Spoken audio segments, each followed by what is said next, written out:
It is a great day to be alive in Pittsburgh, PA, or Latrobe, wherever you might be, getting ready for Steelers training camp, the first practice of the 2025 training camp later today. They reported yesterday, and we're here for all of it. Kaboly and Mack. Don't forget, friends, Yinzers, countrymen, good morning, first of all. But don't forget to follow us on all the social media, X, TikTok, Facebook, Instagram, at Kaboly and Mack. If you're one of the first 500 followers on Instagram, we got a $100 Yoli's gift certificate for you. And if you're one of the first 2,500 subscribers on YouTube, I think we're at 2,000 now, we will enter you into that drawing for wonderful Paul Skeens autographed baseball. Get it before the Pirates try to trade him. Thanks, as always, to our good friends, the Dan Heck team, H-A-E-C-K, HeckTeamHomes.com for supporting the show. They present Kaboly and Mack and make it possible for us to do this, even on a day when we're super busy because Kaboom's got to run his kid to, a wrestling camp. I've got like 16 appliances arriving today. Big shout out to our guys down the street, Voss Appliances. And it's just, you got to drive back to Latrobe. There's a million things going on, Kaboom. Yeah, I got to pick up the kid around noon, drop him off, head back to Latrobe, be there until about 10, be home probably about 11:30. Drive the Then kid you're going to come back again. Then I got to drive back and take the kid to camp again. Then his grandfather's going to come pick him up. Then I can finally get into a groove. Groove, baby. How many appliances you buying here? Washer and dryer. Dishwasher's just getting repaired for the second time. We've already spent enough money on that we're not buying a new one. But the washer and dryer laptop fixed, Stoogie. It's replaced. Yeah. Brand. How's it feel to have an actual functioning laptop? I don't know, but you're like getting a little bit of delay on your voice here. I wonder if that's your side or my side. I'm going to blame it on your new laptop. Does that sound okay? We'll blame it on you. So everybody reported yesterday. We have a bunch of clips.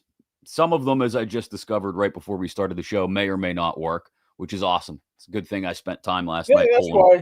That's why they tune in for the production value of this program. You think that's why the high-end production value of this show? Yeah, I think that has nothing to do with it. I think it's all you.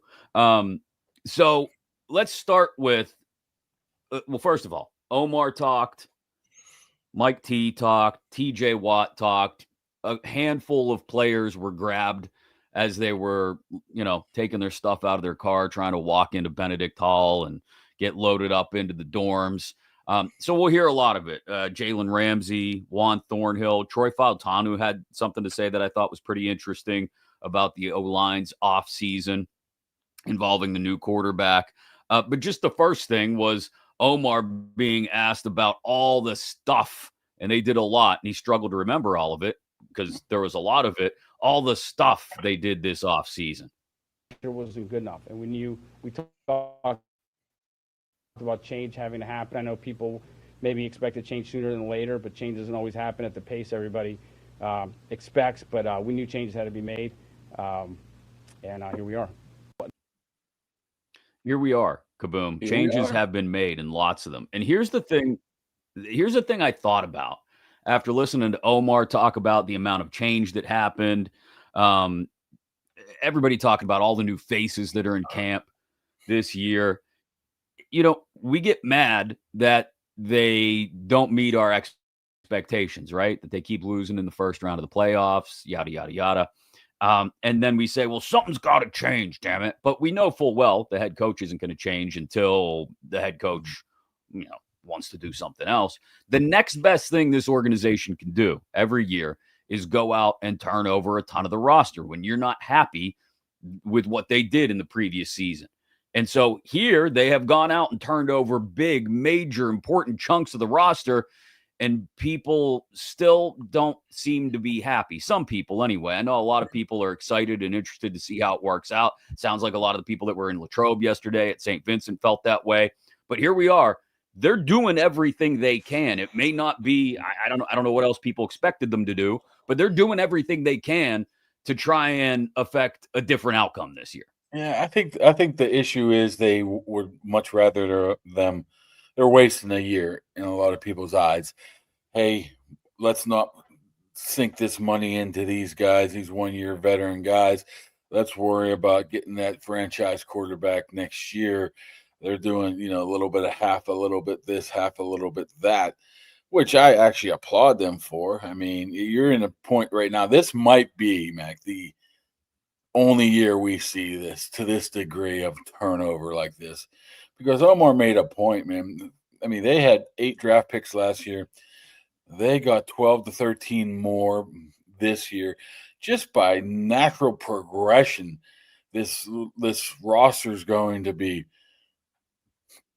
35% under the age of 24 next year. So by naturally going about your business, there's a youth movement on its way right now. So in the interim, why don't you try to go out there and win? And they didn't sacrifice anything to get this done other than potential money that they were going to spend anyways. So there's no guarantees. We know everything looks good on paper, but it can go either way right now. But I actually applaud them. And more than anything, I applaud Omar because this has changed massively since he's been here. Yeah. Now, he must have some stroke with the owner if he's going knocking on his door. And even Mike Tomlin saying, hey, let's try this. I'm like, okay, that's not a bad idea. In the past, they wouldn't do anything like this. So at least they're trying for something. It might not work out, but at least they're trying. And I think they got a decent opportunity here ahead of them of being successful. I'll use a hockey analogy. They've pulled the goalie on the 2025 season. Not to say they're not going to try to play any defense, but they're all in on this year. And if it fails, okay, like you said, then it's a full-on youth movement next year. Yeah, you'll still have pieces around like Metcalf and Ramsey. And yeah, Cam's probably going to play until he's 62 and TJ's not going anywhere. But they're all in on this year behind the notion that Rodgers is enough of an upgrade at quarterback, which, by the way, Justin Fields apparently got hurt at Jets camp this morning. Unrelated to what we're talking about here, but interesting nonetheless. They think it's a big enough upgrade at quarterback and the other moves they've made that they can be markedly better than last year. It could be, or it could go the other way. I mean, it can go south in a hurry. In which case, you've already stocked the roster with a bunch of young guys, and you'll have, like you said, 13 picks in the draft next year. Yeah. I mean, hypothetically, you would imagine they would package some of those things to move around. Yeah. But, I don't see the problem with trying to win now and preserve in the future, which is not an easy thing. I don't know if anybody's ever even accomplished that ever in the history of sports. To try to toe that line. The Steelers would have been one of the last teams you expected to try to do this, and here they are trying to do it. Like the Steelers would have been one of those teams to just let everybody get old and age out or trade them away before they got old and aged out and try to rebuild through the draft over the course of 4 or 5 years. And instead, here they are saying, no, we're trying to do both at the same time. So like you, I give them credit for that, and we'll see where it goes. You look at the Pirates, and you would die for them to put some capital into their season this year. If you look at the Penguins, they tried to half-ass it one way and half-ass it the other way, and we see where they're at right now in total 100% rebuild, which the Steelers might be next year. Right. So at least they're trying something. But we say here, at least they're trying something. Their mentality is, we have a good chance to win it this year. Well, you have to go in with that mentality. You can't go in with the mentality of, well, we threw some stuff at the wall. Let's see what sticks. They're going in believing that they can do it and that it'll work. So, again, like you said, maybe it doesn't work. Omar and Mike Tomlin have the job security that it's not like they're going to get fired if they go 6-11. They'll just reset. And the other one just got an extension. Yeah, so nobody's going anywhere. We're going to see how it works out. Thanks to our friends at Southwest Greens. We appreciate them supporting the show as well. You want to have the best looking yard in the neighborhood with the least amount of maintenance?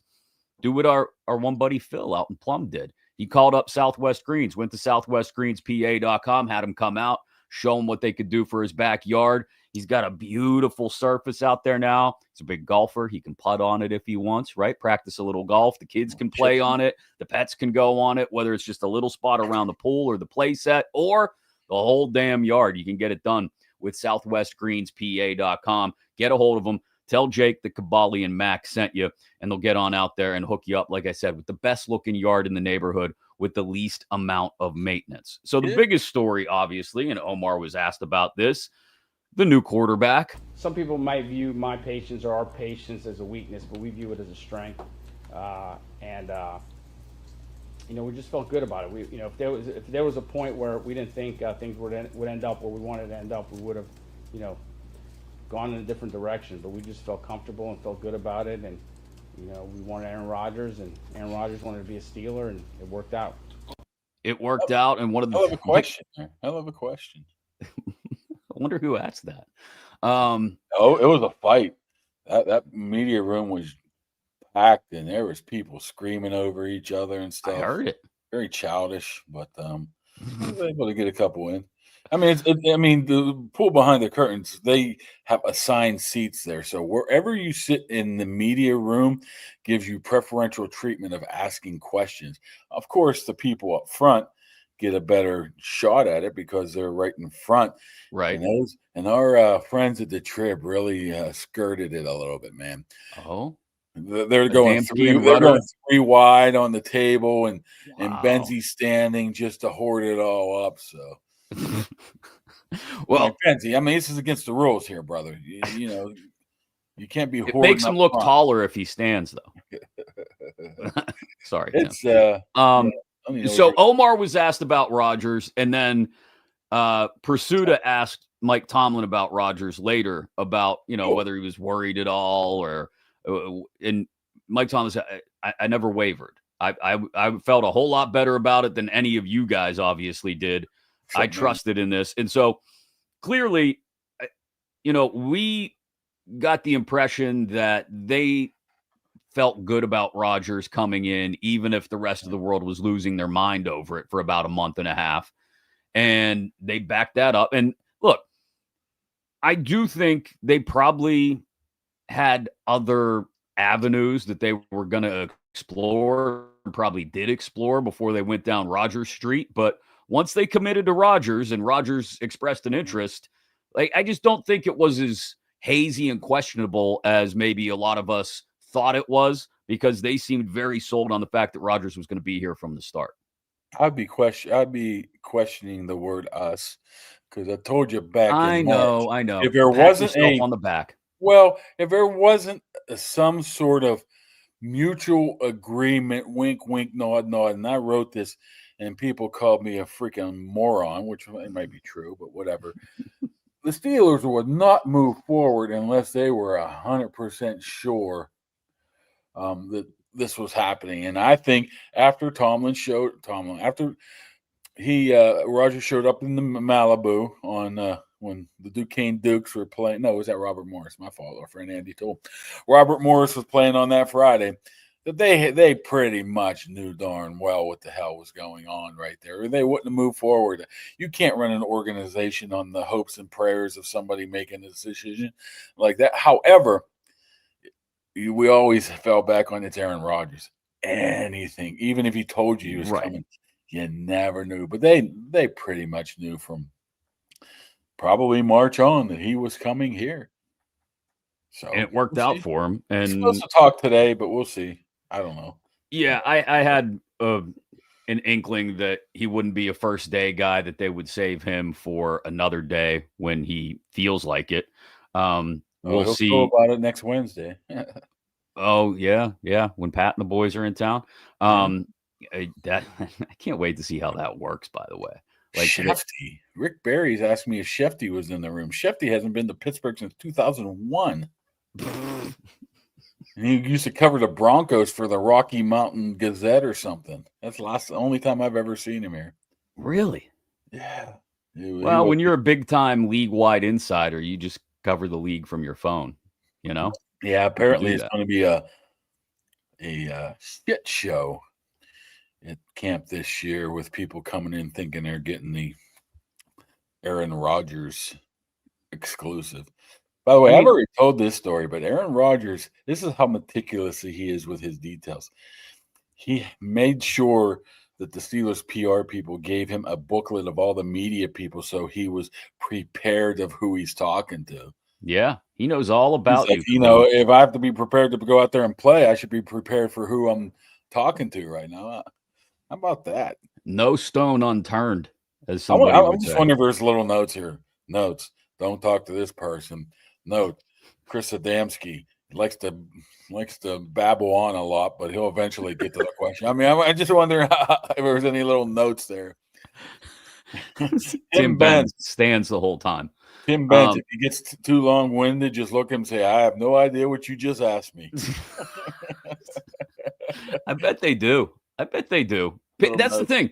Like, another peek behind the curtain. Like, teams prepare their players and their coaches and execs for the Jalen media. Ramsey yesterday? What about Adamski?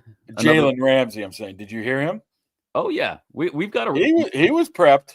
He was prepped. He knew exactly what was coming. Shouldn't say what was going to be asked and what wasn't going to be asked. We'll get to that in a second, assuming the rest of these clips work. In fact, Tomlin was asked about Aaron Rodgers' workload. I'm just curious because this was my question again. Thanks. I appreciate this. Well, hey, it's all about you here, bud. Let's see if this works. So from my perspective, I just have a whole lot. Yeah, that's not working at all. Once again, the production value that everyone came for is not up to standard. Since I asked the question, I think the response was something to the fact of the guy likes to work. He doesn't want any days off. If he does get a day off, it's just so I can get the other guys some looks, basically what he said. I don't know how much I believe that. I mean, yeah, that's what I was going to ask. How much do you buy into the fact that Rodgers is actually going to be out there working in all the team out areas? there, but those reps could be very limited. I mean, you could say I practice all 16 times, but when you get 8 reps, and Mason Rudolph's running the 1s and Will Howard's running the 2s, is that really considered a day of practice? But we're talking about 42 here. Hopefully Justin Fields is okay, but he's 15 years younger than Aaron Rodgers. Yeah, he's got time to heal.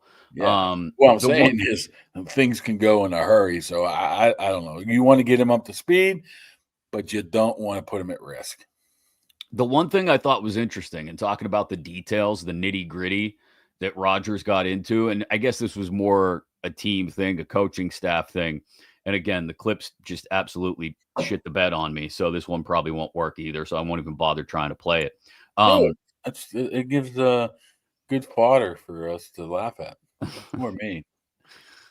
Sure. We'll try. You Are you ready? And I can, if it doesn't work. And you can tell people what was actually said when it doesn't work? Yeah, we'll do that. Okay. How about this? This is Troy Falatano. From my perspective, it was just I have no idea. Box to check, and now we're on to football. Just try more here. He can't get used to hearing it. There's Mike Tomlin talking over a Troy Falatano clip. I mean, who the hell put this shit together? I don't know what Troy said because I've talked to Troy enough, and Troy says the same thing every single time. So whatever he said there, he probably said in May and probably in January and probably in October last year. So no, this is interesting. You have to keep me up to speed on this one. I'll get you up to speed. The coaching staff apparently gave the offensive linemen before they left for the summer, or maybe earlier. He was, not specific about the time frame. Clips of Rodgers' cadence so that they could study it and be more prepared for it. Like that's that's what he's known for. Yeah. So I mean, okay, can we do it? Does he do it works. Whatever the hell he does, it draws people off sides all the time. So now the offensive line has to be prepared for that. And like I said, I know the coaching staff put it together for him, but I wonder if that was like another little detail that Rodgers went to them and said, hey, might help the O-lineman if you do this. Could be, or they could just know Aaron Rodgers. Yeah. And what he's been known for over the years of getting those guys to jump like that. I mean, I never even thought of that angle of it, of an offensive lineman and the different cadences. But if you're any sort of professional and you go up there and say, "Hey, it's on 2," I mean, I'm going to contradict myself, because sometimes if you even say, "Hey, it's on 2, it's on hut," guys still you're like, "Okay, it's on 2, it's on 2." Ah, shit, you got me. Even though you're telling yourself, as soon as you're up there, it's on 2, it's on 2, it's on 2. The second hut gets you, and you're like, "Damn it, I knew it. How the hell did this happen?" So I'm just wondering if they do some individual drills more than just, clips. Well, it's going to be interesting to see. Yeah, I mean, it's something you got to work on, I would think, especially Zach Frazier. Although he's a professional, he'll be up on it. Thanks to our friends at Nail Studio 2 for supporting the show as well. We appreciate them. Look, it's still summertime. It's still beach and pool season. Somebody wants to get their nails did. That's what my wife and daughter are off doing today together before we head out on vacation later this weekend, getting their nails and their toes done. Not for me, but hey, guys, your feet get beat up. You want a pedicure? There's nothing wrong with that. Plenty of guys get that done. Whatever you're looking for, Nail Studio 2. Nail Studio 2 with a Roman numeral there, .com to book online. NailStudioII.com, or just give them a call, 724-941-4595. They're right out there on 19 next to Juniper Grill in Peters Township, McMurray area, so easy to get to. And like I said, you can book everything online, gift certificates for those that you want to get something for. It's all out there at Nail Studio 2. They're super busy, always looking to hire another nail tech or two if you know somebody that's good at that and looking for a gig. NailStudio2.com. We appreciate them supporting the show as well. All right, from Rodgers to the rest of the offense. Tomlin was asked about Jonnu Smith basically functioning as a wide receiver too. And he kind of, I don't want to say he shot down the question, but he framed it a different way. He talked about, as Tomlin likes to do, eligibles, right? Like, he's an eligible receiver. You can call him wide receiver too if you want. It doesn't matter if he's a Y, an H, a Z, whatever name you want to put on the position. Jonnu Smith is going to be out there, and they're going to use all the weapons at their disposal. It sounded like between that and some stuff we'll talk about later with Juan Thornhill and the safeties and all that they're not racing to go out and find another receiver to add to the group. No, I mean, they could eventually go down that path depending on what happens here over the next 2 or 3 weeks. But one thing, you want to get under Tomlin's skin a little bit, refer to somebody as a wide receiver 2 or wide receiver 3. No, they're just wide receivers. That's how he looks at them. So, I don't think they're quite – although I did have a dream last night that they acquired Amari Cooper. I was somewhere, and I was somewhere in Latrobe, and I saw Omar, and he goes, "Hey," Omar said to me, "Hey, Mark, did you meet Amari Cooper here?" And I'm like, "Oh, what's up, Amari?" What a hell of a dream. Now I think about it. That's like, those are the kind of dreams that Kaboly has. I know, dreams about Omar and Amari Cooper. But Tomlin mentioned both he mentioned Roman Wilson, and just the group as a whole has to take a step forward. Didn't mention Calvin Austin. I don't think that was on purpose or anything, but mentioned Roman Wilson. And it sounds to me, and you've kind of said this for a couple weeks, they're going to get through the beginning of training camp, if not most of the preseason, and see what these guys can do. If they can, step into that role as the next guy, Robert Woods for that matter. And if they get to the end of training camp or the end of the preseason and they're not totally comfortable, then they'll go out and snap somebody up. What did Omar say? You played the quote, about his patience. People think it's detrimental. We think it's a strength. That's the same thing. It's just being very, very deliberate in their actions right now. But I'm still thinking Calvin Austin can produce what they need out of that position. You don't need 90 catches. I mean, what you want is DK Metcalf to have those 80, 90 catches. You want Smith and Freiermuth. You want Gainwell to jump in there Well, I don't think Caleb Johnson's going to catch any balls anytime soon. But then you got Jalen Warren. You want that whole thing to come together. I don't think you really need a legit, as we call him, number 2 receiver. I mean, maybe I'm wrong. Maybe the last 2 years should have proven me wrong. Or maybe, like, it's still a giant question mark. Like, I still think they need to go out and get somebody because I saw what the offense looked like when Pickens was out last year. And if Metcalf misses any length of time, I think you're screwed. But they're looking at it through that lens of, hey, patience is our strength, and we'll wait to see if one of these guys can step up into that role or how the offense works without going out and getting somebody else in camp in the preseason.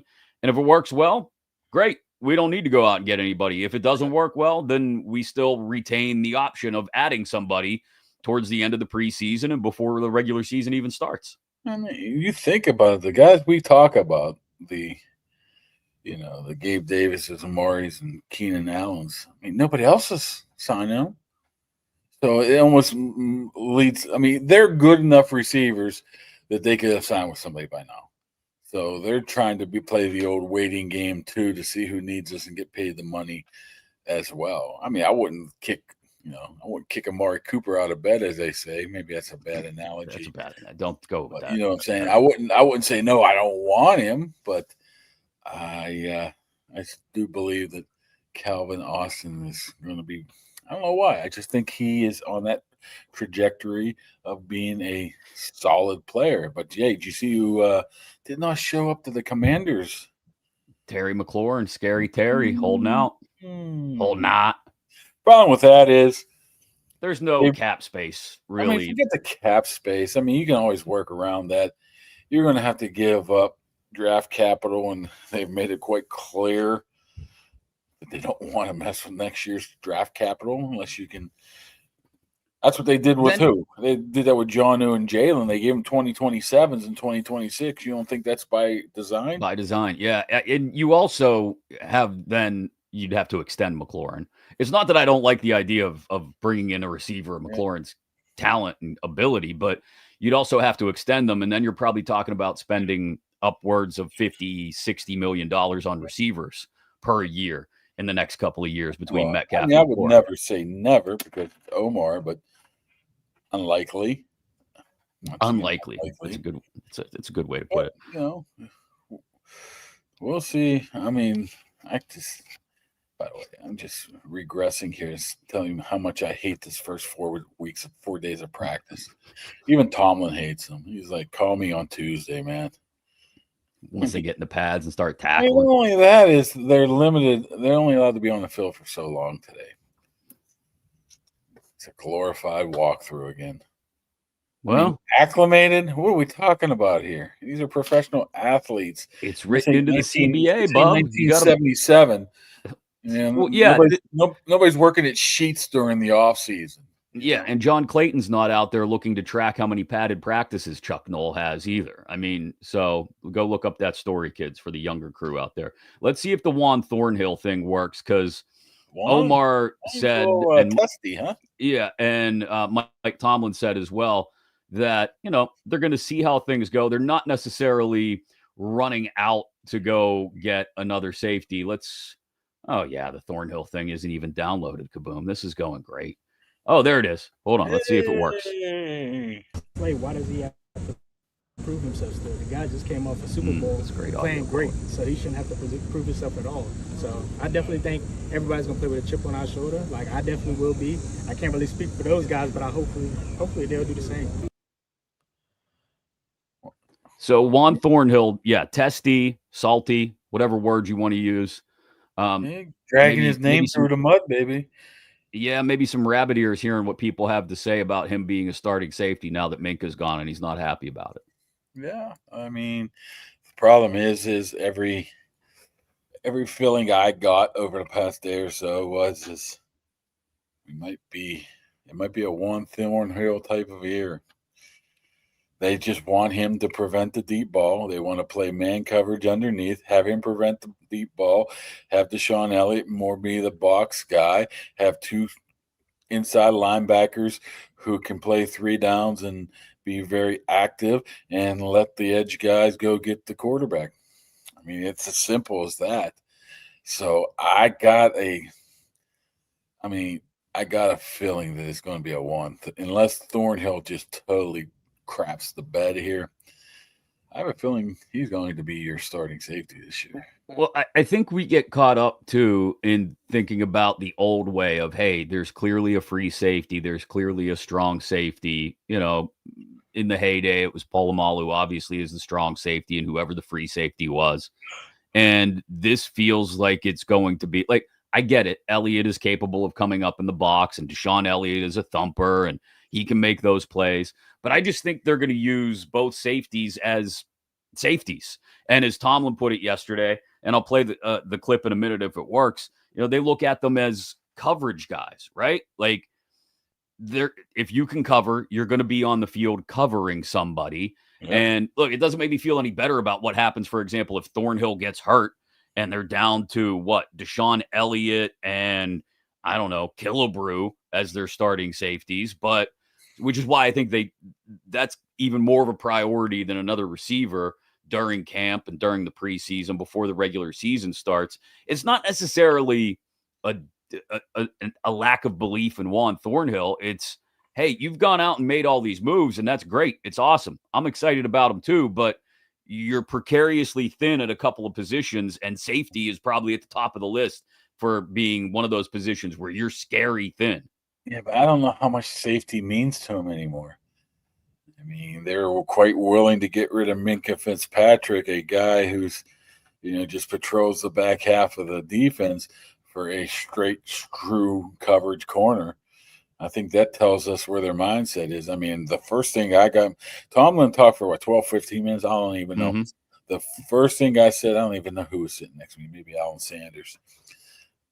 Who was sitting next to me? I said, boy, he really likes his man safeties now, don't he?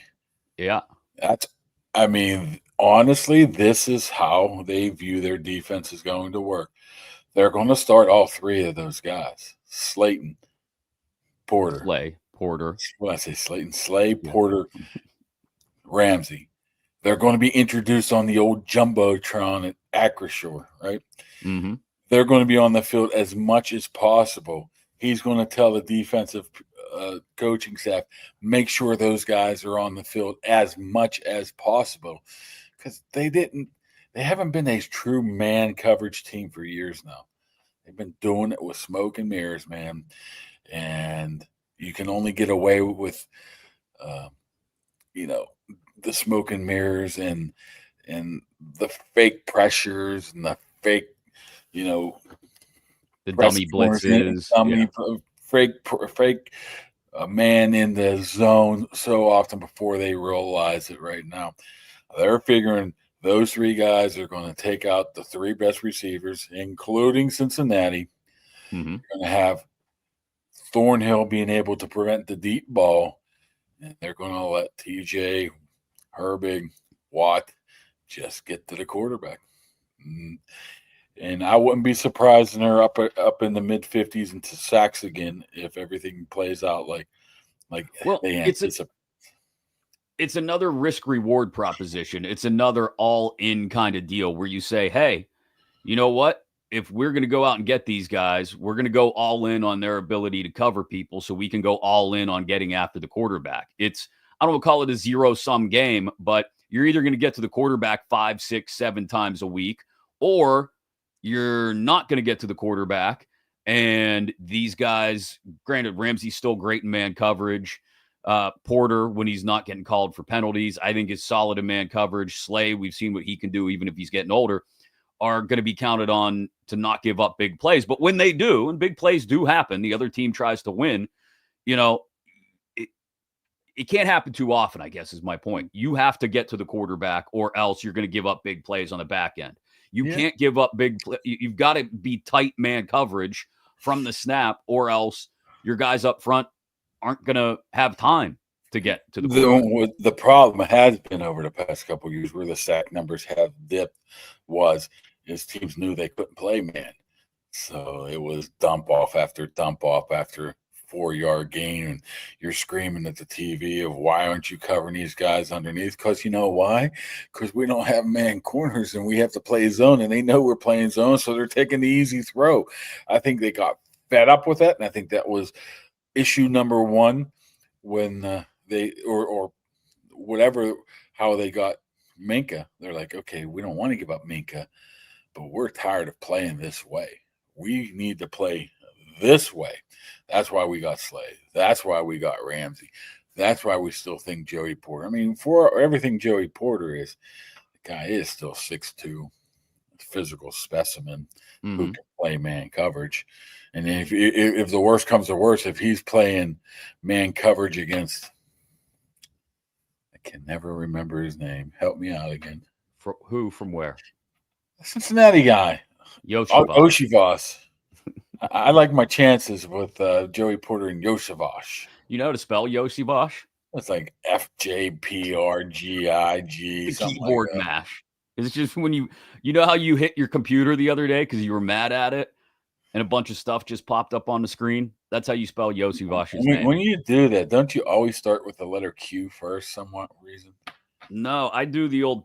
Did you take typing class in high school? That's how old we are, people. ASDFJKL semicolon. 9th grade, I took typing class and I started typing with my nose, and my teacher failed me. None of that is surprising. You know what I thought? I'm like, yeah, when am I ever going to type? Yeah. Now, what do you do for a living? Typing, man. Good job by you. Fingers hurt. You know what sucks, though? What? If you go from like a Mac, and I have a Mac now, to like a PC and a regular keyboard, the keys are so much differently spaced out. It's really hard to get back used to it. Yeah, you got big hands, man. You look like a T-Rex trying to type on a small computer. You know what they say? Big hands, big gloves. Yeah, exactly. Speaking of Ramsey, let's see if this clip works, because he was not going to give up anything. And so from my perspective, it was just about. Nope. See, we still got Mike Tomlin talking over this clip. This is great. This is why you come to Kaboly+Mack right here. We got Look, the audio's still playing, even though I took the video away. Look at this producer sucks. You know what it is. You know what it is. So this producer's already in like the Caribbean or something right now. Yeah, short timer. Ramsey was asked a bunch of different ways, but point blank, I think, by Brooke Pryor about whether he was going to play corner or safety or where he's going to be in the secondary. And he responded by saying he's going to play football. Okay, so there you go. Like you said earlier, he was briefed. He knew how to respond and said nothing. He's just going to be on the field. And Tomlin said, like you mentioned a minute ago, all three of these guys are going to start. It's not like we're not going to start Ramsey, Slay, or Porter. And there's going to be times that one's going to be in the slot, the other not going to be in the slot. There's going to be matchups. I mean, Jalen Ramsey, if we actually had a decent producer, would be able to pull the clip of him saying, you know, I travel. That's what I do. I mean, so he may have given some stuff away there where if it's T. Higgins, I'm going to follow him. You know what I'm interested in? What did I just do there? Where'd you go? What happened? Oh my goodness. I'm half Wait, you want to blame all this technical bullshit on me. Half of it's on you, brother. What is that? Okay, you're back. Yeah, I think I accidentally unplugged my camera. What the hell are we talking about? Ramsey traveling, playing all over the formation. All three are going to be on the field all the time. T. Higgins. You know what I'm interested in seeing? What happens when they do put pads on here and Ramsey versus Metcalf, because those two don't really get along. Well, I don't know if they get along now, but they've had some epic battles, past encounters. Yeah, and I wonder if I would imagine that bleeds out onto the field now. I mean, you just don't forget that. You got two competitors there, so we might be seeing some interesting clips from Camp Fight. Weirdos in the stand. Camp Fight. Yeah. Everybody loves a good camp fight. Look at this play. I do think it's going to be interesting. Like Mike Tomlin said, I don't care what the offensive personnel is. I'm going to have all three of those guys out there. You know, we mentioned it a couple episodes ago.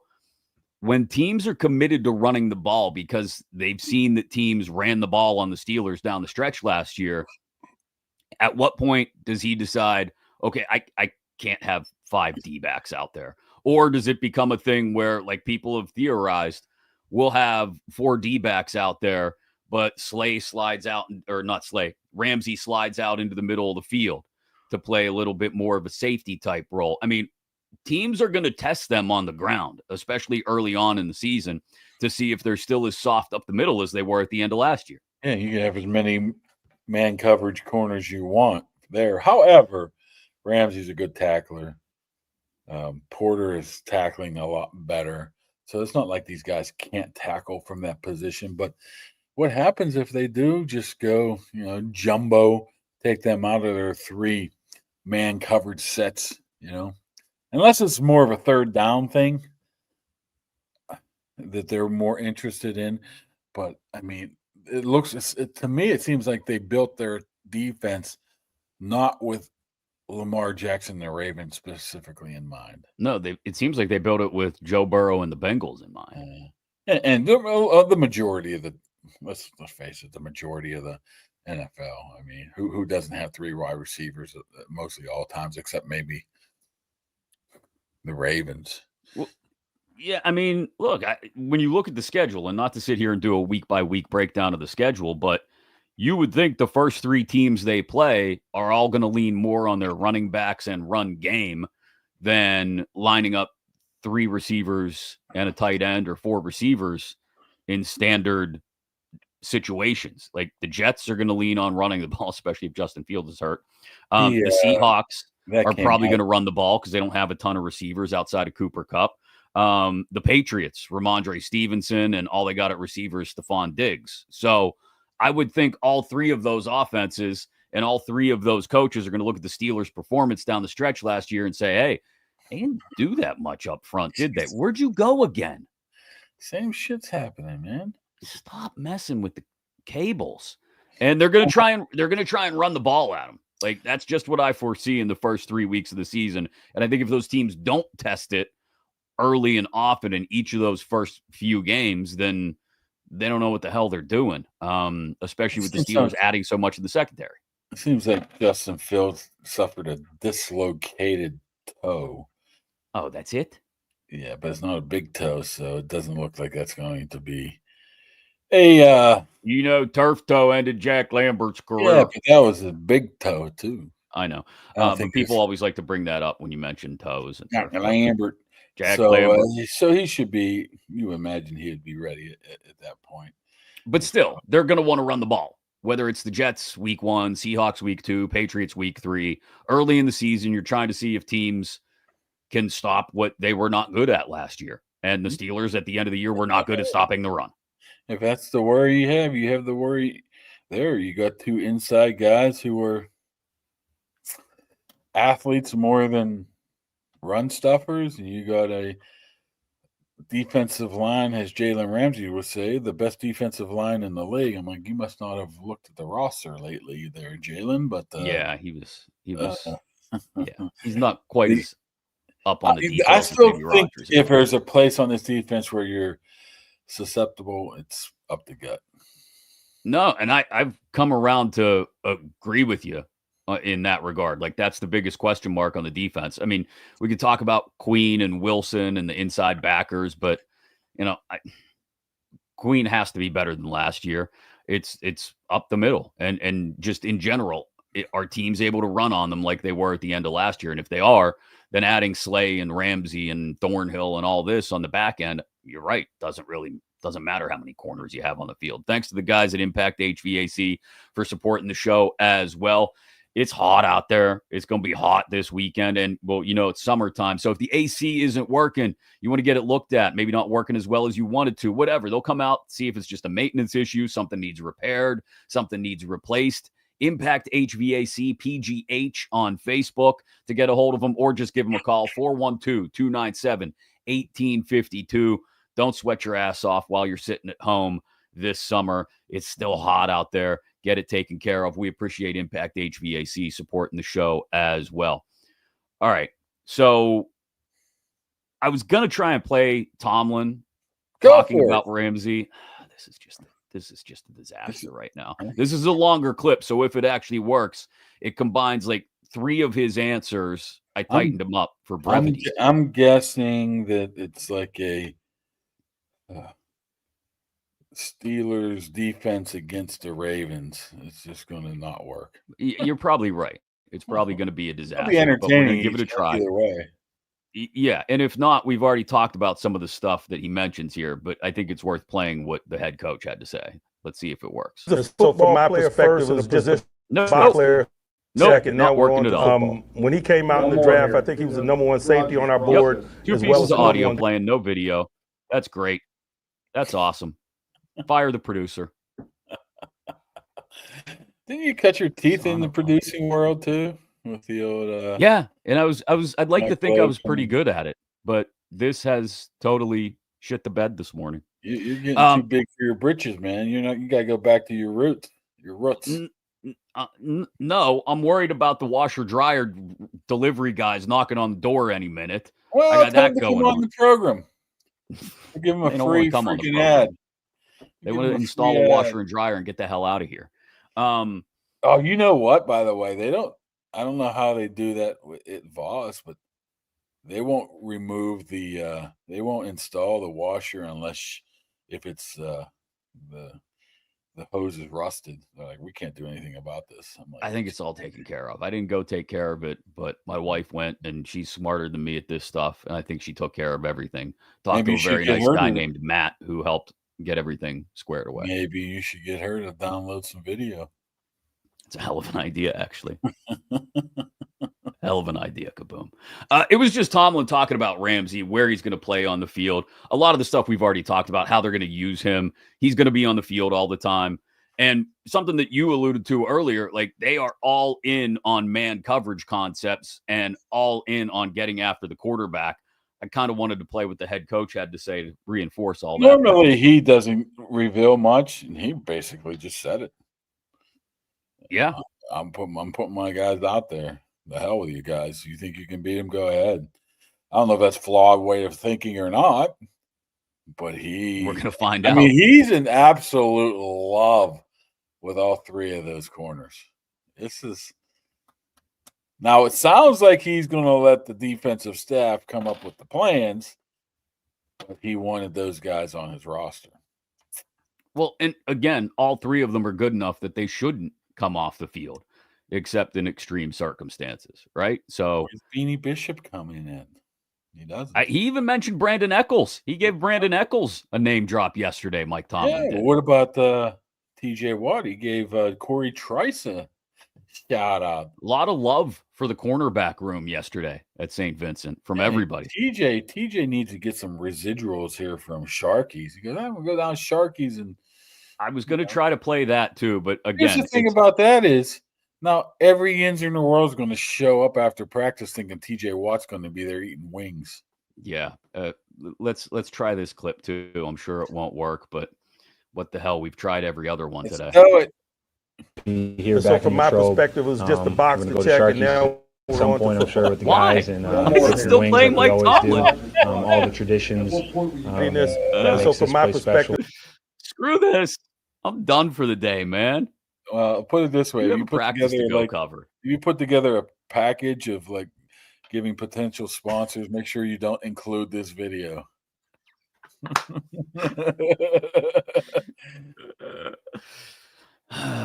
Hey, it's a 2-man show. All that work for nothing. All that work for nothing. None of those clips work. There's one last one I want to try before we go. I mean, Rick Barry says give Zeke the call. Zeke would have this shit up and rolling real quick. Yeah, well, Zito wants to get paid, though, and he has a job already. And Zito does have a pretty good job, and he's Zito, so he's a legend. He ain't quite on the level of Hawk yet, but he's a legend. He's up there. All right, I'm going to try one more clip. This one I didn't mention to you because I wanted to surprise you with the veteran savvy of a young player yesterday at Saint Vincent. Let's see if it works and if Mike Tomlin doesn't talk over it, okay? And so from my perspective, it was just a box to check, and now we're on to football. One more here. You can still video. Look at that. Hold on, I want to play it again. And so from my perspective, it was just a box to check, and now we're on to football. One more here. Sneaking by everyone while there was some big group of people surrounding someone. Will Howard, smart enough, veteran savvy, to just hop out of the golf cart, walk right down the steps. Hey, guys, what's up? And sneak by so he doesn't get absolutely. I think rookies had to report Tuesday, so I don't know where the hell he was coming from. I don't know, but he was there and he was ready to sneak around the media. That's a veteran maneuver. Will Howard. Get ready for that, too. The first time he throws a nice ball at practice, everybody's going to be all over that again. Yeah. I mean, we got social media videographers in the stands, so you'll be seeing some stuff. I can't wait till you give the first shout out of using the video of Metcalfberg or something, whoever during practice. Did you see Jackson Dart's first pass at Giants camp? Pick six. My guy. Pick six on the first pass of training camp. That's not a good sign. That's about as Giants as it gets. The Browns had a great moment yesterday. I mean, which one? Goofy, the poop brown helmets. Garrett saying he's going to win the defensive player of the year and they're going to win the Super Bowl, or the guy that looked like he was wearing a Kenny Pickett jersey falling into Lake Cuyahoga or wherever the hell it was. That is about the most Browns thing that could ever happen. That dude falling into the lake. I wonder what our friend King Carmen up in Cleveland would have to say. He has to be gone. We can't get him throw a helmet right. Oh, the Browns is the Browns, as somebody famously once said. He fell into the lake. Just zero spatial awareness. And I was looking out there on that dock. Real? Is this AI? I'm like, is this really happen? It almost looked choreographed. Like, I questioned it for a second. Like, did they mean to do that? Or are they trying to be funny? But it's the Browns. No, it's just a fail. What shirt did he have on? It did look like a Pickett shirt from afar. A Steelers Pickett shirt, but I don't know what it was. I think it was a number 8, but I think it had a different name on the back. So I'm not sure what it was. If, like, the social media guy has a personalized jersey or something. Not even mention. They're ugly as hell. They're brown instead of orange. I mean, I will say this. They're the Cleveland Browns. Mm-hmm. They should wear brown. You can argue whether it's poop brown or not, and how appropriate that might or might not be. But, like, they should wear brown. They're the Cleveland Browns. It never made sense to me as a kid, and really never since, that they had orange helmets, even though they were the Browns. You know what? All through the 80s and early 90s, they would never wear the brown jerseys. They'd always be white on white. And if you force the Browns to wear their dark uniforms, only certain teams would do that. Yeah. Dallas. They would force them to wear, in Washington, maybe. Those were teams back in the 80s that always wore white. And first time I saw like a Browns jersey, I'm like, this is disgusting. Now I know why they wear white jerseys. But you're called the Browns. It's never that, but your owner's also like the owner of the freaking Bengals, right? Well, the guy, Paul Brown, ended up going to Cincinnati. Yeah. It's just, I mean. It's Ohio, man. Well, first they light the goddamn Cuyahoga River on fire, and now the helmet social media guy falls into the lake. It doesn't get much better than that. It doesn't get much better than that, Kaboom. Well, unless Myles Garrett requests a trade on his own letterhead, and then took it back 3 days later because he got paid. Wanted to be here. Oh, I think we can win a championship. Okay, bud. Good luck. They can laugh at everybody in Pittsburgh all they want. I mean, they're still the Browns. That team's going to win 3 games. Hold on. Let me look at their schedule. Which 3 games could they possibly win? They could beat the Dolphins. They could beat the Steelers in Cleveland because that tends to happen from time to time. Always a friggin' possibility. They could maybe beat the Patriots. They could beat the Jets. They could beat the Raiders, maybe. What are you talking about? Their running back's in jail. Their quarterback should be in jail. Oh, they play the Titans. They'll beat the Titans. I don't know. Here we go again. Jesus Christ. We need to just be done for the day. This has been a total disaster. I don't know what it is. See, every time I hit my button here. What button is that? Don't hit that button anymore. I'm going to try something here. Oh, nope. No, because I'm trying to plug it into a different US whatever. Okay, now we got to do this. No, shoot. Half of me again. What a disaster. This is an unmitigated disaster, horse. All right, we're good now. Well, just in time to wrap the show up. Good job by you. Don't forget, if you are subscribed on YouTube, you got a chance, thanks to our friends at First and Goal Sports, First and Goal Collectibles out at South Hills Village, to win that autographed Paul Skeens baseball. We only got another 500 subscribers to go. Make sure you're one of them, and then we'll have a random drawing to give that autographed Skeens baseball to somebody. We've hooked people up with what? We've had an autographed Bettis jersey. We've had an autographed Sidney Crosby plaque. What else have we given away to people? Fryermuth, the Chris Mack autographed Penn State helmet. Mark Kaboly signed helmet too. I was at my kid's tryout the other day, and the guy next to me goes, "Hey, I'm going to run up to Yoli's and get a sandwich. I'll be back." I was like, "Hey, I know where you can get $100 gift card right here from your friends Kaboly and Mack." Make sure you're following on Instagram. He was going to get the Filipponi, he said, but he didn't. Because it's too messy. I haven't tried the Filipponi. Yeah, you already have enough Filipponi for one day, huh? Yeah. That's going to do it for today's episode. Next time, I promise shit will work. And if it doesn't, we'll just blame it on the producer. Kaboly's going to go pick up his kid and then run out to Saint Vincent for the first day of practice. Which, as you've heard him say, will just be a glorified walkthrough. And do you have time to do this again tomorrow? Yeah, probably same thing. I got to do the same exact thing tomorrow. I got to come home. I got to do, what's his name? Donnie football tonight from Dino's. Nice. And get some wings. Be back tonight around midnight. Wake up, take the kid to wrestling. Then I'll be there. Then I have to pick him up. Then I'm heading back to camp for the rest of the time. All right, 10:15 tomorrow. Sound good? Wrestling. No more wrestling. I can do early or whatever. I don't care. All right, we'll figure it out. Tomorrow morning we'll be back. Maybe we'll have clips that actually work. Maybe not. It's always a crapshoot, really, here on Hey, Kaboly+Mack. did they give you a time for your washer and dryer? Or? The dog's barking. They're probably here right now. That's why you're trying to wrap it up. I'm going to try to delay this now. Okay, I'm going to go. I'll see you.